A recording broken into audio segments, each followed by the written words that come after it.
Chapter 22. Journey to Jerusalem.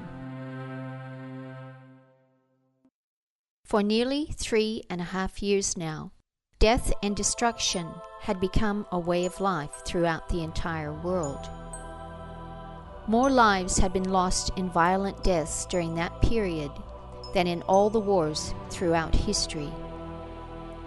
In Britain, cities like Swansea and Plymouth had been virtually washed off the map by the big wave. Cities like Liverpool had also suffered great damage and loss of life. Britain had done a better job of rebuilding than other countries, mostly in Africa and South and Central America, which had also been severely damaged by the wave. But that did not say much in itself. Disposing of the bloated bodies had become the first priority. Reconstruction was largely put on hold. Deserted coastal towns were popular haunts for the tribulation force, who found shelter and escape from public exposure by squatting in them. They were able to fish for sustenance, even if they could not find discarded food as easily as they could in the big cities. The United Nations had declared England to be an international country shortly after the fall of America, which effectively meant that it was under strict UN control. UN troops enforced conformity with all of its official policies, and UN policies were always determined by General Secretary Levi Zhu Dengchao. England had lost a further 10 million people to the UN executions. All of this had the effect of numbing people to the full impact of death. For those who chose to follow Deng Chao, it meant that they had hardened their hearts even to the cries of children and babies being cruelly and callously murdered. When their own loved ones were lost, they only became more angry with God. Numbness for the Christians meant that they lived with a constant appreciation of eternal values, something that they had not given much thought to in the days when life had been easier. Death, especially such a quick one as performed by the guillotine, was an express ticket to heaven. There was no future for them on earth apart from getting others to join in their dramatic statement of faith in God and rejection of all that Deng Chao's regime stood for. But it was still as though everyone, good and bad alike, was living in a constant state of shock. The saddest thing about the executions were the children. Parents would often have to hold their own babies in the neck groove at the bottom of the death machines because the gap was too big for their tiny heads. The children, of course, had not yet received the mark. But the rules were that all orphans of the tribulation force were to be forcibly given the mark and then raised in government orphanages. The authorities really did not want the responsibility for so many babies and children, but they took an evil delight in forcing parents to make the choice themselves about whether to sacrifice their children to the authorities or to the guillotine. Most chose the guillotine. Older children, those over 7, were allowed to make their own choice. Most chose to go with the authorities, and that caused more anguish for the tribulation force than did the guillotine. The saints came to see the significance of the warning that Jesus had given, instructing believers to pray that they would not be pregnant or have small children in the period just before the Great Tribulation. Sexual activity did not cease altogether amongst the believers, but it did become much rarer than it had been before the troubles started. No one wanted to have a child in such awful times, and birth control was a luxury that few of the saints could afford. The crowded living conditions did not leave much opportunity for privacy either. Those facing executions had far more serious thoughts on their minds, and the 12 tribes had earlier adopted a policy of discouraging marriage and banning romantic dalliances. If a couple wished to pursue a relationship, they were assigned to work duties together, always with chaperones present or nearby. If a decision was made to marry, it was made without any kissing or cuddling. A simple ceremony would be performed as soon as possible after a decision was made. Married couples in the 12 tribes were expected to put the cause above their relationship. They were often separated for long periods of time, but they only needed to remind themselves of how hard life was for the tribulation force to get things back into perspective. There were a few tribal members who fell away, but that only strengthened the resolve of those who remained. And there were physical casualties amongst the 12 tribes too. Although not a single person who had refused the mark had been stung by the locust, there were tribal members who had been caught during police raids when they were visiting or assisting the tribulation force. And there were 1 or 2 incidents where security had been breached and a whole base had been taken into custody. Death in such circumstances was inevitable. Authorities were more inclined to torture Christians who had not received the mark, believing that they had more information on where the leaders were located. Some had given in under torture, resulting in more arrests, but such defections were rare. New converts at the start of the final 3.5 years, ones who had not taken the mark, were enough to fill in for any losses in the 12 tribes' numbers, so that with a year to go they still numbered close to 144,000. But during that last year, their numbers dropped dramatically. They were all that remained of the holdouts, the only people on earth who had refused the mark, and even they were rapidly dying out. "What happened to our protection?" Chloe asked in an urgent email to Rayford when Mary Teresa was shot and killed in a raid in Rome. "Protection is not absolute," Rayford had written to all of the tribes in response. "God still lets his rain fall on the just and on the unjust. Any army that has ever won a war has still had its casualties, and we have had them too. But look how far we've come. God is surely with us." The word survivor literally means one who lives above. We can physically stay alive, and that would be a form of survival. But there is an even greater triumph that comes from facing the final enemy, death, and still coming out on top. The message of the resurrection is that death is not the end. It makes all the difference. As the Apostle Paul has said, if there is no resurrection, then we are, of all people, most miserable. But because there is a resurrection, we will live on. Even after they have taken our lives, we will survive, and we will live above it all. Nevertheless, every surviving member of the 12 tribes was counting down the days over those final months. When there were just 2 weeks to go, Rayford and Chaim felt it was time to head to Jerusalem.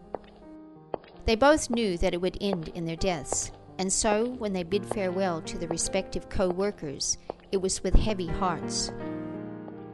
Irene was surprisingly peaceful about Rayford's departure.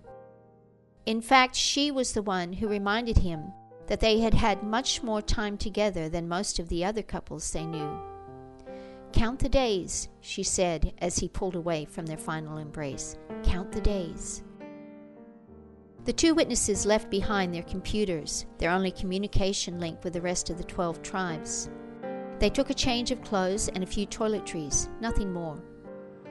Rayford was able to hitchhike the entire way, but Chaim needed to board a plane to get out of Australia. Chaim had never been married, and possibly because of that, he had a closer relationship with his co-workers. His tears flowed freely when he said goodbye to his companions.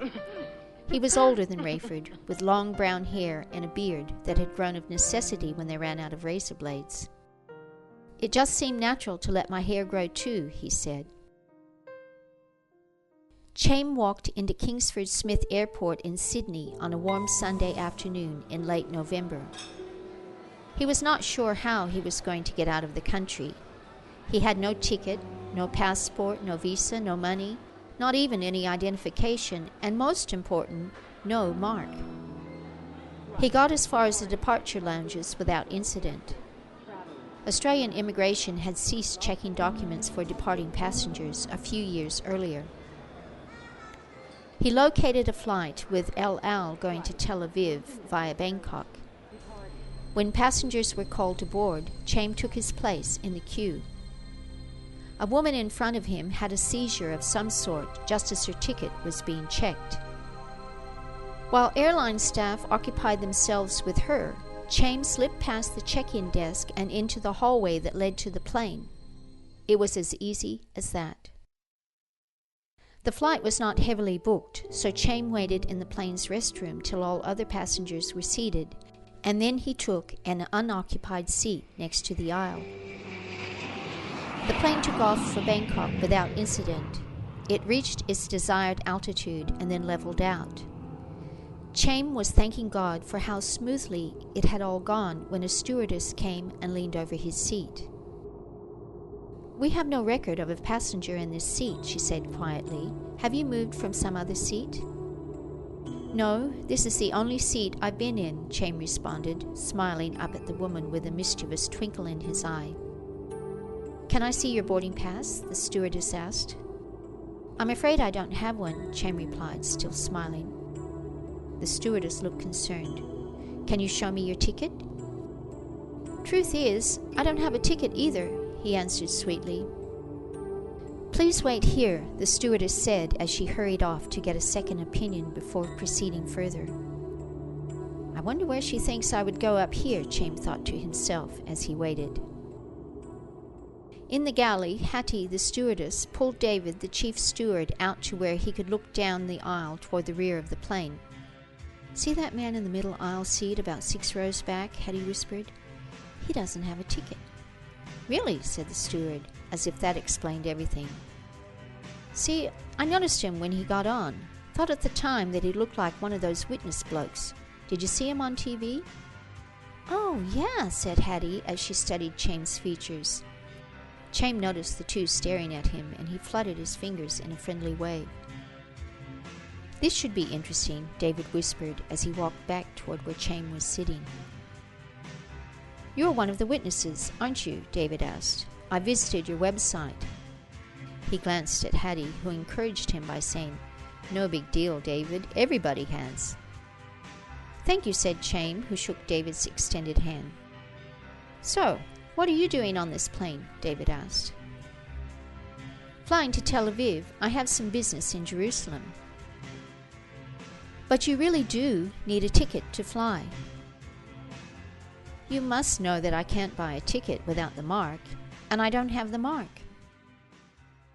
"I'll have to report this to my superiors, and they'll probably want us to turn around and take you back to Sydney. Even if they agree to let you stay on, they'll have police waiting for you in Bangkok. You do realize that, don't you?" "Don't you think God can get me to Jerusalem?" Chaim asked as he looked up at David with his head tilted to one side.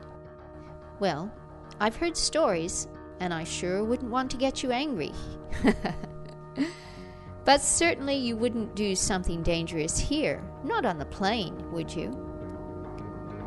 "To tell you the truth," Chaim said as he indicated for David to bend closer so he could hear a whisper, "I don't really have much control over it. I only know moments before it happens. I figure that only God knows just how much protection I need." "Look, what I'll do is have a talk with the captain and then get back to you," the younger man replied. "Thank you," Chaim smiled, and then he went back to reading the newspaper that he had been reading during takeoff. In the cockpit, there was a hurried exchange of information and then a call to Sydney. "He says that there could be a show of force," said the captain. Instructions came through that they should do nothing to upset Chaim and that they should proceed on to Bangkok, where authorities would be notified. However, a zealous airline employee in Sydney phoned Israel too and suggested that word be sent through to the palace. By the time the plane touched down in Bangkok at 10 p.m. local time, instructions had been changed. Chaim was to be kept on the plane for the midnight flight to Tel Aviv. A welcoming party was being arranged by the authorities at Ben Gurion Airport the following morning. Meanwhile, someone in Tel Aviv had leaked the story to the media, and word on TV was that Chaim had hijacked the plane. Half the reporters in Israel were at the airport, along with what looked like half of the UN's sizable military presence. When the plane finally touched down at Tel Aviv, it taxied to a domestic lounge which had been sealed off overnight. Chaim was then allowed to exit on his own before the plane proceeded to the international terminal with the other passengers. Chaim came through the door into the arrival lounge and blinked at the flashing cameras and bright television lights. He waved to the press, and then a UN official came forward, trying to look strong for the sake of the cameras, and yet trying to look non-threatening for fear of Chaim's special powers. "I'm afraid that you're going to have to come with me," he said as he braced for a reaction. "Certainly," Chaim responded. He was handcuffed and led to a police paddy wagon. He was then taken not to the police station, but to the palace itself in Jerusalem. "So, at last we meet," gloated Deng Chao as Chaim was led into his throne room. Everyone else bowed on the floor before the General Secretary, while Chaim remained standing. "Where is your partner?" Deng Chao asked. "I don't know," Chaim answered honestly. "Maybe I should hold you here for a few days and see if he turns up." Chaim did not respond. "We could have some fun with you at the temple," he said with an evil glint in his eye. "And God could have some fun with you," Chaim replied, with a confidence that matched that of his captor. Deng Chao caught the seriousness of the threat and eased back. "Only kidding," he said. "I just want to ask your friends some questions. We really need to work together for the good of the whole world." Again, Chaim remained silent. News reports stated that Chaim had been arrested and that he was being detained at the palace. Deng Chao was hopeful that it would be enough to attract Rayford.